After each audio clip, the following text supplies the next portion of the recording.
Try to bluff on the lick, got his ass whacked. Heard a nigga stand, bro, we gon' get back. 392 F's in the scat. Too greedy, he slimy, really that. All black ski masks, everybody slack. Okay, so we going to Jersey for this one.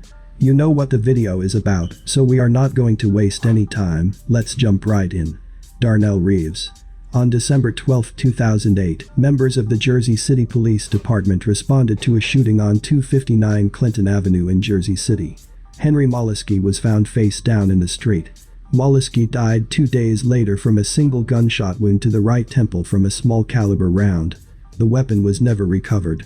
Molesky was an auto repair mechanic who had started teaching auto repair to students at Dickinson High School. Allegedly, Molesky had been robbed at a liquor store by a relative of a man named Darnell Reeves. Darnell Reeves. Yo, Cap, I played basketball here, I think, one time. I think we played day school. I don't know. I gotta see what it looked like. Molesky had been robbed at a liquor store by a relative of a man named Darnell Reeves. Darnell Reeves was a 5-star general in the Bloods gang. He called police 3 times before he took it upon himself to go confront the perps. Molesky then drove to the spot where he had known Darnell and the Bloods to hang out, Clinton Avenue. Allegedly, at the scene were 4 individuals. Tim, who was Darnell's best friend at the time, Darnell's brother, Niquin, a dude named Brandon, and Darnell himself. Tim, who was initially charged with a murder, testified at trial. He stated that after the murder, Darnell confessed to him, saying Molesky had got out of his car and came at him with something in his hand, and Darnell shot him. He also stated that he indeed saw Molesky that night at the liquor store on Clinton and West Side Avenue. According to Brandon, when Molesky pulled up and confronted them, Darnell told his brother to go get the gun. The gun was stashed in a mattress in a nearby alley. Brandon also testified that he seen Molesky that night. He stated that before the shooting, everyone walked away. 3 seconds later, he heard the shot. Molesky fell on the ground and he could still hear his head hitting the pavement. A few days after the murder, Tim was picked up on an unrelated— That water dirty as hell. That's not— Nah, I ain't even about to say nothing, but I was about to say some stupid shit, man.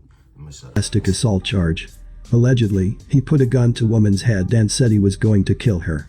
Shortly thereafter, he was charged with a Molesky murder. As for Darnell, his first trial on the murder charge ended in a hung jury. The reputed high-ranking Blood Street gang member faced 30 years to life in prison if convicted. Tim was later cleared and the charges were dropped. Niquin, Darnell's brother, was charged in Molesky's murder and he was acquitted on the murder charge, but convicted on a weapons charges. Brandon, the brother of a Jersey City police officer assigned to the Hudson County Prosecutor's Office during the murder probe, was a person of interest in the killing, but he was never charged. His defense attorney, Adrian Edward, expressed that Brandon and Tim were not credible witnesses. In fact, they made inconsistent statements and had the motive to lie in order to save themselves. She also believed it was possible that Brandon may have been provided protection by his brother, the police officer. One shooting, one incident, all the different people.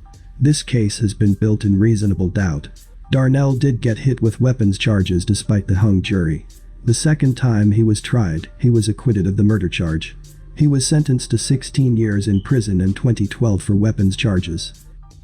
Albert Robinson, aka Albee Al. Albee Al, his brother, Jamir, and cousin, Joshua, grew up in and around the Marion Garden housing projects in Jersey City. If you're from Jersey, then you definitely know Albee Al. Members and associates of the Marion Garden street gang routinely distributed crack cocaine and heroin, among other controlled substances. They engaged in acts of violence, including numerous assaults, shootings, and murders, which targeted rival gang members and others.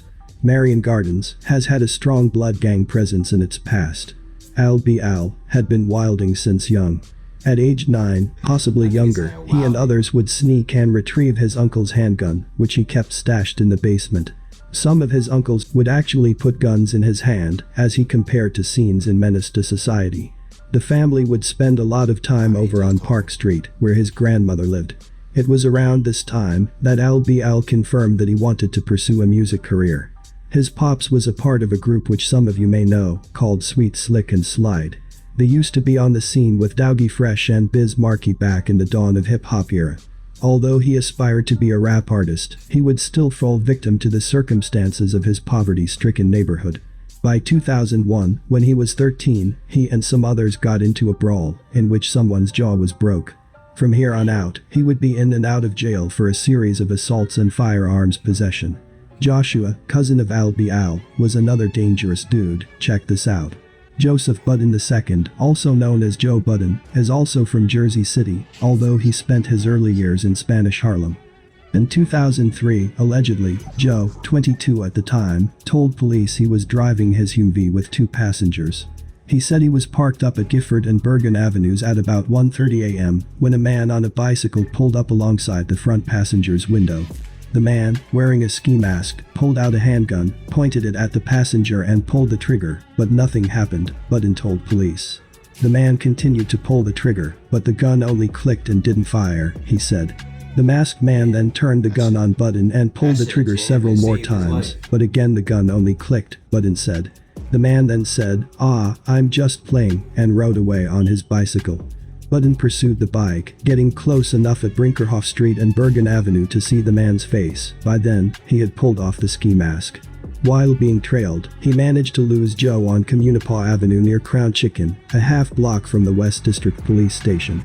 The man apparently realized Budden was following him and jumped off his bike, dashing through a nearby doorway to hide.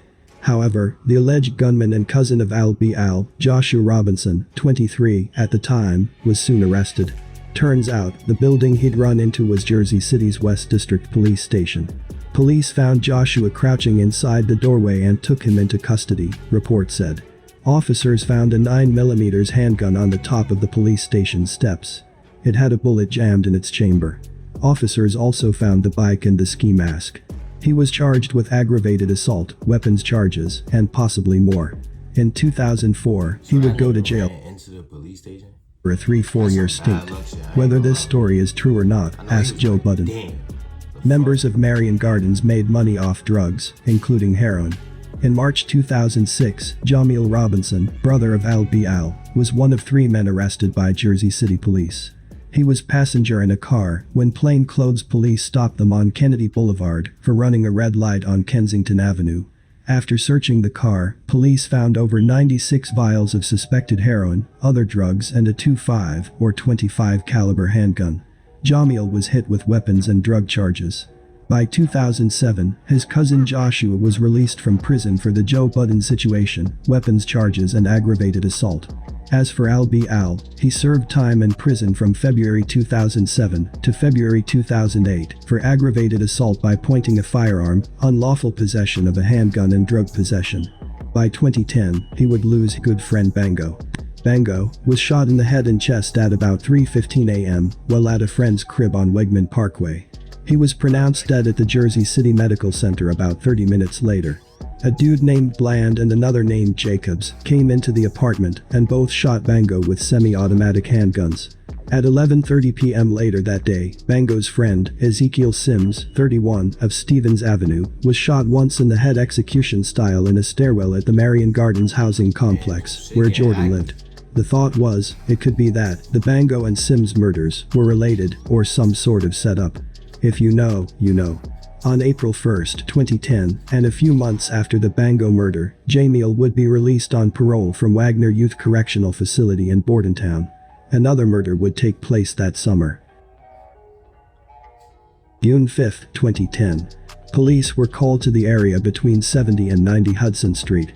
It was a late Friday night and on a report of a disturbance. I've never really been to Jersey City besides like this one time I went over there. I think they got like a school. It's like a big ass school. I forgot what it's called. It's like Hudson Catholic, I think. I went over there. I played basketball. That was like the only time I went over there. I didn't even know it was this big and like it was all this going on and shit. Who was working an off-duty job nearby, was first on the scene and discovered a large fight in progress. The officer observed 2 men shooting large caliber semi-automatic weapons. He ordered the men to drop their weapons, but they ran off. Mac chased down and held the gunman, while the second gunman escaped. It was not clear how Williams figured into the gunfight. This officer did not see Williams get shot, but it was soon evident there was a man in the water. Officers struggled to help Williams out of the water, but they failed, and Williams drowned. It was learned later that he likely couldn't swim. The search in the harbor and along the waterfront was aided by Port Authority police and divers, but Williams' body was not immediately recovered. Upon inspecting the body, it was learned that he was shot at least once in the abdomen. The gunman who was arrested at the scene was charged with a murder, after initially being charged with aggravated assault, resisting arrest and weapons possession. This person, the shooter, turned out to be Joshua, Albee's cousin. He was in possession of a semi-automatic pistol and was arrested at the scene by a Jersey City police officer. The bullet taken from William's body matched the gun found on Joshua. It was later determined that Albee was on the scene. Allegedly, he was responsible for throwing William's body over the railing into the Hudson River after he was shot, and that's how he ended up in the water. That's crazy. With this, Joshua and Albee head back to prison. Fortunately, for Albee, he had someone to co-sign his bail, an old friend. In addition to making music, Albee also played football at Lincoln High School in his younger days. He befriended Kenny Britt during those days, who played for Bayne High School in Jersey City, before going on to play in the NFL. Kenny would also be at the recording studio with Albee at times. On June 30, 2013, while Joshua and Albee were fighting the murder case, Albee's brother, Jamir, was shot and killed near Bergen and Clinton Avenues. Anthony, 22, of Bergen Avenue shot Jamir, 28 at the time, a total of 5 times. 3 times in the upper right back, once in the back right thigh and once in the jaw. Robinson was later pronounced dead at the Jersey City Medical Center Barnabas Health. No witnesses could or would say what it was about, which escalated into violence. Another dude named Jay was also charged with the murder, but the case was later dismissed.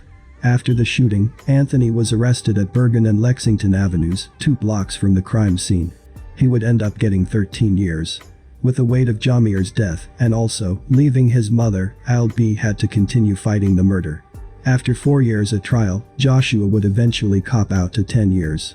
According to Albee in a Vlad TV interview, he talked about Joshua having some other federal case looming over him, and thought it would be better for him to cop out in this situation. As for Al though, he was facing a slew of charges and about 100 years of time. The judge was offering very little to nothing, which basically forced Al to go to trial. He would need an attorney that can prove his innocence, one that could beat a murder rap. That attorney, Adrienne Edward. She had won a murder case at trial for fellow Bloods member, Darnell Reeves, a few years prior. After a 4-year trial, it was determined that there was no proof that Al threw William's body in the Hudson. As a result, he beat the murder, which also resulted in another win for Adrienne Edward. He had already served 4 years of a 5-year bid for possession of a firearm, so he would be home by June of 2015. Before the year would end, he would have to attend another funeral. This time it was for his younger homie, Mark. He didn't want to attend any more funerals after his brother died, but he did anyway. Whether you believe he is right or wrong, he wore his hood on his back. That's the way it goes. During this time, he dropped some music and gained more traction and looks. He did interviews, most notably, Vlad TV and Hot 97, as well as a freestyle with Funk Flex. Things was going up, getting more lit. But the street life is one thing that's hard to escape.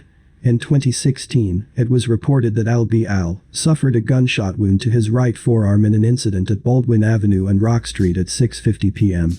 He refused medical attention. Allegedly, he was unharmed or only grazed. A second victim was grazed in the lower back by the same gunfire less than a block away, at Baldwin Avenue near Academy Street. The man, who appeared to be in his mid-20s, was treated at the Jersey City Medical Center. It was determined that he was an unintended target. Al got on Snapchat after the shooting to celebrate dodging serious injury. He was chanting, "Bullets must be blanks, because they keep missing."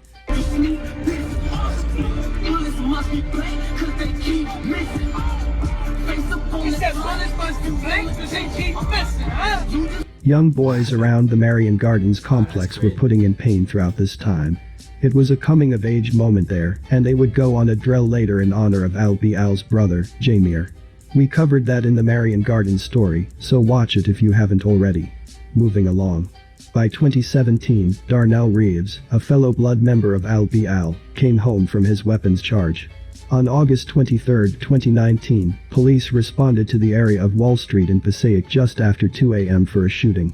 Officers found that 2 men had been shot. One of the victims, a 34-year-old Patterson man, was taken to St. Joseph's Regional Medical Center in Patterson. The other man, a 30-year-old Patterson resident, was shot but did not sustain any injuries.